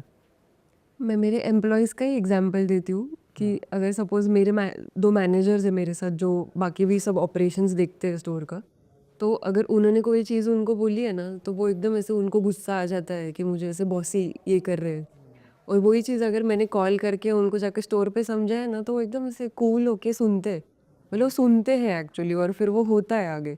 वरना ऐसे ये किसी एकदम ऐसे अग्रेसिव वे में बोला ना, तो फिर वो गुस्सा ही होता है उसका। वो आगे जाके काम में कन्वर्ट नहीं होता है। ओके। तो मैंने ऐसे बहुत बार एक्सपीरियंस किया, तो अभी कितनी बार मैं ही खुद कम्युनिकेट करती हूँ उन लोगों से। तो आई थिंक कि वो एक डिफरेंस पड़ता है जब मैं खुद कम्युनिकेट करती हूँ। थोड़ा सा कुछ चीज़ों को ना कैसे हैंडल करना चाहिए, वो थोड़ा एक विमेन को एक पर्सपेक्टिव रहता है। थोड़ा बात करने का तरीका रहता है, उसको ऐसे सटली कभी कभार पुश करना पड़ता है कुछ चीज़ों को, बिना समझे। हाँ हाँ। तो आई थिंक कि वो एक फ़ायदा होता है। और मेरे सप्लायर्स या फिर मैंने जो शॉप्स रेंट पे लिए, जितने भी मैंने इंटरेक्शन किए, तो थोड़ा सा एक रिस्पेक्टफुली बात करते हैं वुमेन से। तो आई थिंक कि मेरा एक्सपीरियंस अच्छा ही रहा है ओवरऑल। एंड बिजनेस में ऑब्वियसली थोड़ा सा, if a woman is bossy, तो इतना अच्छे से ये नहीं, उनको से कभी कभार कुछ लोगों को सहन नहीं होता है कि मैं एक वुमन से ऑर्डर ले रहा हूँ ऐसे। ये बात सही है। तो आई थिंक कि वो भी एक चीज़ मैंने थोड़ा शुरू शुरू में एक्सपीरियंस किया, पर अभी मुझे वो चीज़ बॉदर नहीं होती है। मुझे अगर काम करा लेना तो मैं बोलती हूँ। हाँ, ये बहुत ही ज़रूरी भी आई है। थिंक कि कभी कभार बॉसी होना और थोड़ा सॉफ्ट साइड रहना भी, मतलब उसका कॉम्बिनेशन होना चाहिए। आपने बताया कि आपके पिताजी ने आपको बिज़नेस करने में बहुत ज़्यादा मोटिवेट किया। उन्होंने कहा जॉब नहीं करना है, करना तो बिज़नेस ही करना है, खुद के दम पे कुछ ना कुछ करना है। तो अभी जो आपका ये पूरा चल रहा है, तो यहाँ पे फैमिली सपोर्ट कितना रहता है या आप सब मिल के करते हैं? कैसा चलता है आपके फैमिली में? बेसिकली मेरे फैमिली में पापा तो शुरू से ही बिजनेस में थे। तो कितने इयर्स तो मतलब उनको टाइम नहीं था कि हमारे स्कूल का कुछ देखे, तो तभी मम्मी ने ही पूरा वो साइड सारा एस्पेक्ट देखा है। ओके। फिर अभी धीरे धीरे रिस्पॉन्सिबिलिटीज़ भी अभी हम हमारे करियर में लग गए। मेरा भाई अभी मास्टर्स के लिए गया है। उसने 1 साल कंपनी में ही काम किया, और उसने डिसाइड किया कि उसको यही बिजनेस में आना है। ओके। तो अभी वो सिर्फ फर्दर एजुकेशन के लिए गया है, फिर वापस वो बिजनेस ही ज्वाइन वो करे। भी यूके गए? नहीं, वो मैड्रिड गया है, आई बिजनेस स्कूल। ओके। तो मेरी मम्मी भी पिछले कुछ सालों से अभी एचआर का जॉब देख रही है। मतलब बेसिकली कुछ भी ग्रीवियंस रहा, कुछ भी कंप्लेंट्स रहे, कुछ प्रॉब्लम्स रहे, तो डायरेक्टली सब सब सब इतने ऐसे रीचेबल है मेरी मम्मी की, डायरेक्टली कॉल करते हैं या फिर एक मैसेज ड्रॉप कर देंगे कि मुझे बात करनी है। और ऐसे ही करके अभी सपोज़ कुछ हमारे इसमें कुछ ऐसे लूप होल्स भी है बिजनेस में। जैसे कभी कुछ फीड चोरी हो रहा है या फिर कुछ मुर्गियाँ ये हो रही है, तो ऐसे टाइम पे हमारे एम्प्लॉयज़ ही काम आते हैं। अगर सपोज़ किसी कोई और इन्वॉल्व है उसमें, तो वो लोग मम्मी को ही कॉल करते हैं। ऐसे तो ऐसे कुछ चीज़ें हैं कि जो पापा से भी वो कंफर्टेबली बात नहीं कर सकते, शेयर नहीं कर सकते, जो मम्मी के पास शेयर करते हैं। तो आई थिंक कि वो एक बहुत की रोल है ह्यूमन रिसोर्स, हर एक को समझ लेना। अगर आपके एम्प्लॉयज़ को लगता है कि आप केयर कर रहे हो उनके बारे में, तो वो तो आपके कंपनी के साथ जुड़े रहेंगे। मतलब उनके बैड टाइम्स का आपको पता होना चाहिए कि उनकी फैमिली का क्या चालू है, उनका हेल्थ का कैसे चालू है। आप तभी, मतलब हमारे कंपनी में भी हम ऐसे हेल्प करते हैं। ओके। मतलब कोई शादी या गाड़ी लेने के लिए नहीं, पर अगर किसी को हेल्थ इश्यूज़ हुए तो हम थोड़ा उनको फाइनेंशियली सपोर्ट करते हैं। फिर हर एक का हमने पॉलिसी लिया है। तो आई थिंक कि वो सब एस्पेक्ट्स पे आज हमारी कंपनी है तो हमारे एम्प्लॉयज़ की वजह से है। तो वो इंस्टिल किया है हमारे पेरेंट्स ने हमारे अपब्रिंगिंग में। और आई थिंक कि it really helps when you do your business. तो अभी आपके प्रो चिकन को लेके फ्यूचर प्लान्स क्या है आपके आगे जाके, और उसको कैसे अचीव करेंगे आप? जैसे कि अभी मैं रिसेंटली आर्टिकल्स पढ़ रही हूँ और ट्रेंड्स भी दिख रहे हैं मुझे मेरे आंखों के सामने कि अभी जेनजी जो क्राउड है या फिर हमारा यूथ पॉपुलेशन है, वो ऑलमोस्ट 40 to 60% है। तो बहुत बड़ा चंक है। तो आई थिंक कि उनको केटर करने के लिए अभी मार्केट में प्रोडक्ट्स चाहिए। मतलब हमारी जनरेशन जो है उनको घर पे कुक नहीं करना है, उनको ईजीली ऐसे कोई डिलीवरी ऐप से ऑर्डर करना है। तो हमने अभी ई स्टोर चालू किया ड्यूरिंग कोविड। तो आई थिंक कि अभी जाके हमारा थोड़ा वो ई स्टोर एस्टैब्लिश हुआ है। मतलब आप हमारे वेबसाइट पे जाके डायरेक्टली ऑर्डर कर सकते हो। पहुंच जाता है? हाँ, विदिन 90 मिनट्स का हमारा प्रॉमिस है डिलीवरी का। तो हम जितने टाइम स्टोर ओपन रहता है उतने टाइम में हम पूरा डिलीवर कर देते हैं वो अच्छा, within ये 90 आपके हर minutes। स्टोर में चालू है कि एक ही स्टोर में? नहीं, सारे स्टोर से। बहुत बढ़िया। हमारे डिलीवरी पार्टनर्स से टाई अप किया है जो डायरेक्टली वहाँ से पिकअप करते हैं। मतलब ये आप सोच रहे हैं कि नए ज़माने के अनुसार हमें टेक्नोलॉजी का इस्तेमाल करके थोड़ा सा घर तक पहुंचाना भी है। मेट्रो सिटीज़ में ऑलरेडी ये ट्रेंड आ गया है। तो आई थिंक कि नासिक भी वो अडेप्ट कर रहे हैं धीरे धीरे। और मेजॉरिटी, अगर आप मेरा वो डेटा शीट देखोगे तो विमेन ही है जो ऑर्डर करते हैं।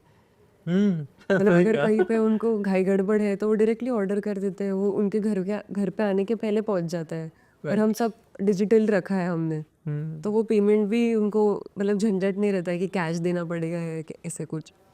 स्पेसिफिक कोई गोल आपका आगे चल के प्रो चिकन को लेके? अभी हमारा प्रोसेसिंग प्लांट जो है वो बहुत मैनुअल साइड पे है, तो हमें फुल्ली ऑटोमेटिक प्लांट में जाना है, तो उसके लिए थोड़ा मतलब हाई टेक्नोलॉजी लगेगा, हायर इन्वेस्टमेंट लगेगा। तो हम उस अभी आगे का प्लान तो वही है, एक बार मेरा भाई वापस आ जाएगा तो साथ में मिलके फिर प्रोसेसिंग प्लांट का भी हम सेटअप करेंगे। नहीं, बढ़िया है। आपको पूरे पैन इंडिया में जाना चाहिए धीरे धीरे, क्योंकि इतनी डिमांड है इस चीज़ को। जिस तरीके से आपने ये बनाया है, साफ़ सुथरा, हाइजीन, अच्छा, जैसे लगता है कि आइसक्रीम का स्टॉल है। और कल जब शाम को हम गए थे वहाँ पे, छोटे बच्चे भी आए थे चिकन लेने के लिए, फीमेल्स भी थी, मेल्स भी थे, कोई भी ऐसे अचानक से आया, स्कूटी लगा के तुरंत लिया, तुरंत लेके चले गए। बहुत ही बढ़िया लगा मुझे। तो स्कोप तो बहुत है पूरे इंडिया में, अगर अच्छे से कोई भी बिजनेस करते हैं तो।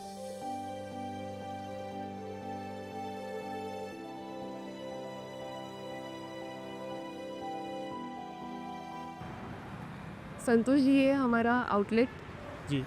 ये गोविंद नगर के पेरीफेरी में है। तो बेसिकली आप देख सकते हैं कि हमने ऑरेंज और वाइट थीम मैच किया है, ऐसे थोड़ा ब्राइट भी है और थोड़ा प्लेफुल भी लगता है ऑरेंज, इसलिए वो रीज़न था कि हमने ऑरेंज हमारा मेन लोगो किया है। और लोगों के हिसाब से ही हमने अंदर का इंटीरियर्स किया है, ऑरेंज एंड वाइट किया है पूरा ऐसे। ओके। मतलब अगर ट्रेज वो कलर के है, हमारा पैकेजिंग वो कलर का है और बाकी वाइट है सब। ओके। अच्छा, एक चीज़ मुझे ये बताइए, आपने यहाँ पे सारा जो डिज़ाइन किया है ये तो ठीक है, लेकिन इसका आपने नासिक में मार्केटिंग कैसे किया? क्योंकि हर एक लोग प्रोडक्ट बना तो सकते हैं, लेकिन मार्केटिंग करना काफ़ी मुश्किल होता है। बेसिकली शुरू में तो वर्ड ऑफ माउथ से ही हुआ है कि इधर का चिकन टेंडर है, ऐसे कर करके लोगों ने अपने फैमिली फ्रेंड्स को ट्राई कराया है, तो वर्ड ऑफ माउथ ने बड़ा रोल प्ले किया है। फिर हमने कुछ डिस्काउंट्स रखे स्टोर पे, जब थोड़े थोड़े कस्टमर्स आ रहे थे तो अभी हम 1 किलो पे 4 अंडे फ्री दे रहे थे, फिर हाफ केजी पे 2 अंडे फ्री दे रहे थे। तो ऐसे एग के स्कीम्स या फिर हम चिकन में भी कुछ डिस्काउंट देते हैं कभी कभार, जब ऐसे कोई ऑफ सीज़न रहता है या फिर कोई भी रीज़न रहेगा। मतलब हमारे अभी 6 इयर्स कंप्लीट हुए तो अभी भी हम अब डिस्काउंट्स ऑफर कर रहे थे। और हम लोग कैंपेन्स करते हैं, रेडियो कैंपेन किया, सोशल मीडिया पे Locally? कैंपेन्स करते हैं। रेडियो पे हमने मिर्ची मुर्गा के साथ एसोसिएट किया, जो हमारे प्रोडक्ट के साथ बराबर जाता है। मैच खाता है। फिर अभी रेडियो एड्स करते हैं, गूगल एड्स करते हैं, सोशल मीडिया मार्केटिंग, मतलब यूथ को रीच करने के लिए। जैसे ई स्टोर का यूज़ वही लोग करेंगे जो एक्चुअली ऑनलाइन जाते हैं, तब उनको वैसे मार्केटिंग करते हैं ई स्टोर के लिए। एक चीज़ मैं पूछना चाहूँगा, यहाँ पे आपने पूरा लिखा जो हमें बताया, पहले फार्म यानी कि ऑर्गेनिक नर्सरिंग, उसके बाद हाइजीनिक कटिंग, उसके बाद ट्रांसफ़र, उसके बाद आपने लिखा है रेडी टू सेवर यानी कि ये वाली जगह, हाँ, और उसके बाद प्लेट। प्लेट। तो ये जगह में साफ़ सुथरा रहना कितना इंपॉर्टेंस है, वो आपने जो बताया था वो थोड़ा यहाँ पे हमें लाइव बताइए। तो आप देख सकते हैं कि हमारे जो जितने भी एम्प्लॉयज़ हैं वो पूरा ग्लव्स पहनते हैं, कैप पहनते हैं, और वो खुद भी हाइजीन मेंटेन करते हैं। फिर हमारा प्रेमिसेस हम पूरा क्लीन रखते हैं, जितना भी प्रोडक्ट का एरिया है। फ्रीज़र का टेम्परेचर भी है वो एकदम जो स्टैंडर्ड्स के हिसाब से -17 टू -18 था, उस वो मेंटेन रहता है। उसमें मेंटेन करते हैं। ओके। और हमारे जो स्केल्स हैं ये अच्छे एसएस क्वालिटी के हैं। फिर मैं जो मशीन आपको बोल रही थी फॉर कस्टमाइज्ड कट्स, ये उसके लिए है। हाँ, ये आप अपनी मशीन के बारे में भी बोला था कि ये बहुत ही बेहतरीन मशीन है जो आप इस्तेमाल करती है कटिंग के लिए, और हाइजीन इसमें पूरा मेंटेन रहता है। तो यहाँ पे कुछ कटिंग नहीं होता है, मतलब जो मेन कटिंग होता है वो फैक्ट्री में होता है। हाँ, और यहाँ पे फैक्ट्री आके से सीधे- पूरा एक होल बर्ड आता है और यहाँ पे कस्टमर के हिसाब से कस्टमाइज्ड कट्स बनते हैं। अच्छा, यस, तो थोड़े हमें प्रोडक्ट दिखाइए ना आपके। ये हम मैरिनेटेड प्रोडक्ट्स खुद बनाते हैं, जैसे कि चिकन घी रोस्ट है, चिकन टिक्का है, ओके। फिर ब्लैक पेपर चिकन है, हरियाली टिक्का है, खीमा है। हमारे ये सब खुद के प्रोडक्ट्स हैं जो रेडी टू कुक के रेंज में आते ये हैं। रेडी है? यस अगर मैं इसको लेके जाता हूँ गर्म करके खा सकता हूँ डायरेक्टली? यस, मतलब आपको 7 to 8 मिनट्स कुक करना पड़ेगा, रेडी टू कुक है ये। इतने फास्ट ये बन जाएगा? हाँ। तो ये फ्यूचर है आपको लगता है? यस, ये बहुत इजी है। मतलब अगर कोई गेस्ट भी आ रहे हैं, आपको स्टार्टर्स बाहर से मंगाने से अच्छा है कि आप यही स्टार्टर्स बना लो और एक ग्रेवी बना लो, तुरंत। आपका डिनर सॉर्ट हो जाएगा ऐसे। सही कहा। ये आज का भाव क्या है आपका यहाँ पे किलो का फिर भी चिकन का? अभी मुर्गी के रेट बढ़ गए हैं, इसलिए 300 रुपीज़ पर केजी है। लास्ट वीक तक 290 रुपीज़ पर केजी था। बेसिकली हमारा थोड़ा प्रीमियम प्राइसिंग है क्योंकि हम पीछे उतना प्रोसेस कर रहे हैं, उतना हाइजीन मेंटेन कर रहे हैं। जो चिल्ड चिकन है उसके लिए हमें पूरा मशीनरी लगता है, आइस लगता है, फिर हमारा डिफरेंट प्रोटोकॉल्स है, तो उसके लिए हमें वैसा प्राइस लग रहा है, इसलिए हम वैसा चार्ज कर रहे हैं कस्टमर। मतलब क्वालिटी है, हाइजीन है और अच्छा प्रोडक्ट आप दे रही हैं, अच्छे पैकेजिंग के साथ दे रही हैं, इसकी वजह से थोड़ा महंगा है लेकिन अच्छा है। यस, ये तो मार्केट रेट से 30-40 रुपीज़ ज़्यादा है ये। फिर तो कोई ज़्यादा नहीं है, 30-40 रुपये तो वैसे पेट्रोल के लिए आने में चले जाते हैं। बढ़िया है। भैया एक बर्ड दिखाओ ना वो। हाँ, अच्छा ये ड्रेस चिकन है। ओके, ये फैक्ट्री ऐसा- से आता है। हाँ, ऐसा बर्ड आता है फैक्ट्री से। ये पूरा स्किनलेस है, विदाउट स्किन है ये। हाँ, आप लेग पीस निकाल सकते हो, ये ड्रम स्टिक निकाल सकते हो, बोनलेस निकाल सकते हो। तो ऐसे हम थोड़ा स्टॉक रखते हैं, तो कस्टमर के हिसाब से हम उनको कस्टमाइज कट्स करके देते हैं इसको। मतलब जैसा कस्टमर मांगेगा वैसा आप दे रहे हैं, ये तो बहुत ही शानदार तरीके से। और ये मशीन का अगर आप देखोगे ना फिनिशिंग, तो इसमें बहुत ऐसे शार्प क्वालिटी कट्स आते हैं। लेकिन यहाँ पे जो मशीन में कट हो रहा है वो शार्प हाँ, शार्प आता है, जैसे एकदम प्रॉपर आप नाइफ से कट करोगे ना, वैसा वैसा फिनिश है उसका। जैसे अभी यहाँ पे कर रहे हैं। हाँ, बहुत फास्ट भी हो रहा है ये तो। हाँ, थोड़ा रिस्की काम भी है उनके लिए वो। प्रैक्टिस की बात। हाँ, प्रैक्टिस लगती है वो करने के लिए। जैसे अभी ये मुर्गी का ये बोनलेस का पार्ट निकाला है और ये लेग पीस निकाला है। अच्छा, इसे निकाल के हाँ, सेल होगा जैसा चाहिए वैसा। और अभी छोटे बच्चों को मोस्टली ज़्यादा बोनलेस ही लगता है। फिर हमारे पास अलग ये डॉग फूड के लिए भी कुछ लोग आते हैं जो बोनलेस लेके जाते हैं, स्पेशली अपने पेट्स के लिए। कस्टमर्स को जैसे कोई किराना दुकान में जाते हैं या फिर कोई भी KFC में जाते हैं, तो ऐसे डिप्स या फिर सॉसेस साइड में रहते हैं, तो मेन प्रोडक्ट तो ये है। हाँ। और उसके साथ बनाने के लिए बाकी और चीज़ें भी लगती है, जैसे हमने मसाले रखे, जिंजर गार्लिक पेस्ट, डिफरेंट मसाला, बिरयानी मसाला हो गया, चिकन टिक्का हो गया, फिर ये मैरिनेशन के लिए मसाले यूज़ कर सकते हैं। तो बेसिकली एक ही जगह पे वन स्टॉप शॉप बनाया हमने चिकन के लिए। अगर आपको फ्रोज़न प्रोडक्ट्स चाहिए, जैसे अभी चिकन पॉपकॉर्न्स वगैरह भी है, तो उसे फ्राई करना और बनाना है। तो फिर आपको रॉ चिकन चाहिए वो है, फिर एग्स भी हम देते हैं। तो ऐसे एक जगह पे कस्टमर को सब मिल जाएगा। हमने ऐसा ट्राई किया है वो साथ मिलाने को। बहुत ही शानदार। ओवरऑल दोस्तों मुझे ये समझ में आ रहा है कि प्रोसेसिंग में ना बहुत ही स्कोप है। अगर प्रोसेसिंग में आप अच्छे से काम करते हैं तो आप वहाँ पे वैल्यू ऐड करते हैं और वहाँ पे पैसा भी आपका बढ़ेगा। जैसे कि आप यहाँ पे देख रहे हैं, ये आउटलेट जो है कितना शानदार बना है, जैसे लगता है कि आप आइसक्रीम लेने आ गए। और अभी यहाँ पे बहुत सारे लोग आए भी, वो लेके भी गए और हम लोग यहाँ पे देख भी रहे हैं अलग अलग प्रोडक्ट है और किस तरीके से डिज़ाइन किया गया है। तो प्लीज़ आप भी, कोई आपके दिमाग में आइडिया है या प्रोडक्ट बनाया है आपने, तो ऐसे मार्केटिंग आप कर सकते हैं। बहुत ही मोटिवेशनल था ये, क्योंकि सुबह हम थे फार्म पे, फार्म से ऑफिस, ऑफिस से सीधा आउटलेट में। एक पूरी जर्नी मुझे यहाँ पे दिखाई दी और प्रो चिकन ब्रांड की जर्नी दिखाई दी। और ये हमारे इंडियन फार्मर टीम की तरफ से आपको एक छोटा सा gift. Thank you so much.